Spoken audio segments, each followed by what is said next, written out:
Question 22, have a go. Okay, so we've got 10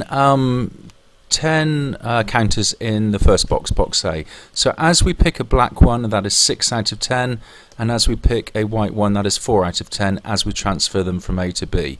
Now basically then, as we pick a ball from B, there's always that extra counter that you've just transferred across. So it's always going to be out of 11 as you transfer back from B to A.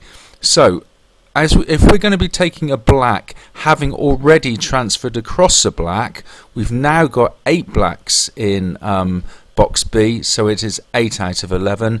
We've still got 3 white counters in box B, so that's 3 out of 11. Remember, this sort of crocodile knife, these two will always add up to a whole, always add up to a whole.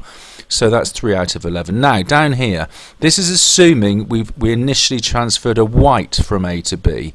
So you've now got to picture a further white being in box B. So then picking a black is going to be 7, there's still 7 in box B, 7 out of 11, but the chances of a white are now 4, because remember we've transferred one across, 4 out of 11. So that's part A.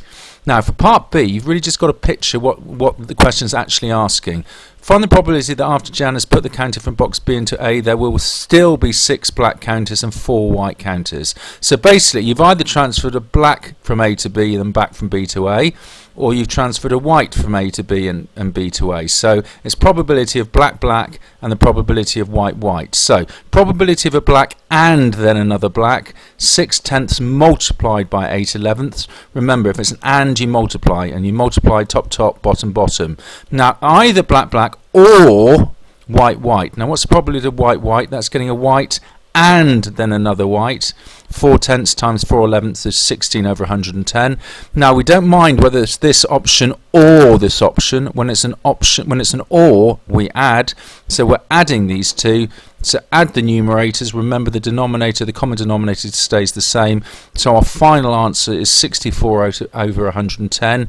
You didn't have to simplify to get the full marks, but if you did, that is 32 out of 55.